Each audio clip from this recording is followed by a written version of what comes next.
ঈদ আয়োজনে বা মেহমান আপ্যায়নে এই রকমের একটা সাদা পোলাও কিন্তু আপনারা অবশ্যই দিতে পারেন।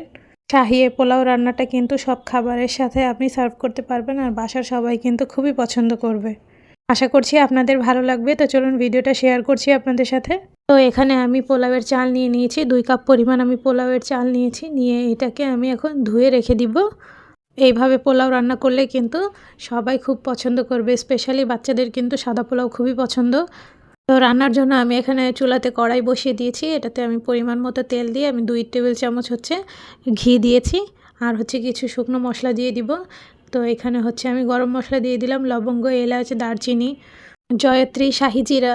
তো সব কিছু গরম মশলা একটু তেলের মধ্যে ভেজে নিব। আমি এখানে 2টা তেজপাতা দিয়ে দিয়েছি আর অল্প একটু পেঁয়াজ দিয়ে সব কিছু আমি ভালো মতো নেড়ে চেড়ে একটু ভেজে নিব। পেঁয়াজটা একটু সুন্দর মতো যখন ভাজা হয়ে যাবে, নরম হয়ে আসবে, তখন আমি এখানে চাল দিয়ে দিব, যেটা আমি ধুয়ে পরিষ্কার করে রেখেছি। তো দেখতে পাচ্ছেন আমার পেঁয়াজটা কিন্তু সুন্দর মতো একটু ভাজা ভাজা হয়ে আসছে, একটু লাল লাল হবে। এই অবস্থাতেই আমরা পোলাওয়ের চালটা দিয়ে চালটাকে কিছুক্ষণ ভালো মতো ভেজে নিব।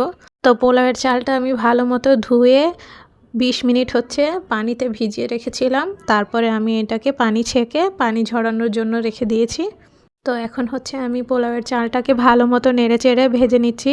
পোলাওয়ের চালটা একটু সময় নিয়ে ভালো মতো ভেজে নিলে পোলাও রান্নাটা কিন্তু অনেক ঝরঝরা হয় আর খেতে অনেক মজা হয়, একটা চালের সাথে আরেকটাকে লেগে যায় না। আর এটা একটু সময় নিয়ে ভালো মতো ভাজতে হবে আর একটু পরপরই সুন্দর মতো নেড়ে দিতে হবে, যাতে নিচে থেকে চালগুলো লেগে না যায়। তাহলে কিন্তু খেতে মজা লাগবে না, কেমন যেন একটা পোড়া গন্ধ চলে আসবে। তো আমার চালটা সুন্দর মতো ভাজা হয়ে গিয়েছে। তো এখন আমি এখানে পরিমাণ মতো পানি দিয়ে দিচ্ছি। তো আমি এখানে ফুটন্ত গরম পানি দিয়েছি। 2 কাপ চালের জন্য 4 কাপ ফুটন্ত গরম পানি আমি এখানে দিয়ে দিয়েছি। দিয়ে আমি সব কিছুকে একবার ভালো মতো নেড়ে চেড়ে মিক্স করে নিব। তো মিক্স করা হয়ে গেলে এরপর আমি পরবর্তীতে যা যা দেওয়ার সব কিছু আমি এখানে এক এক করে অ্যাড করে দিব।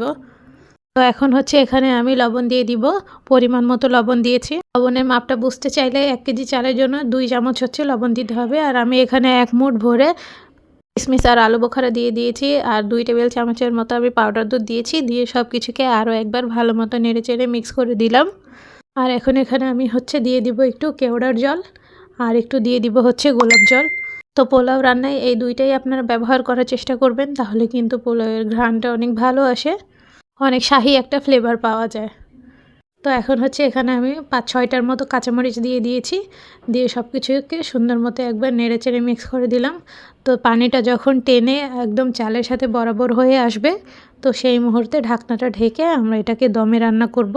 এভাবে রান্না করলে কিন্তু পোলাওয়ের চালটা একদম সুন্দর মতো ফুটে ওঠে আর ঝরঝরাও হয়, খেতে খেতে মজা লাগে, চালটা নরমও হবে না। তো আমি আগে থেকে কুসুম গরম দুধের মধ্যে 1 চিমটি জাফরান ভিজিয়ে রেখেছিলাম। তো আমি সেটা দিয়ে দিয়েছি উপর দিয়ে। এখন আমি এখানে দিয়ে দিব একটু বেশি পরিমাণে কাঠবাদাম কুচি করে রেখেছিলাম। তো সেটা আমি ছড়িয়ে দিয়ে ঢাকনা ঢেকে আরও কিছুক্ষণ দমে রাখবো। 5 মিনিটের মতো আমি এটাকে দমে রেখেছি।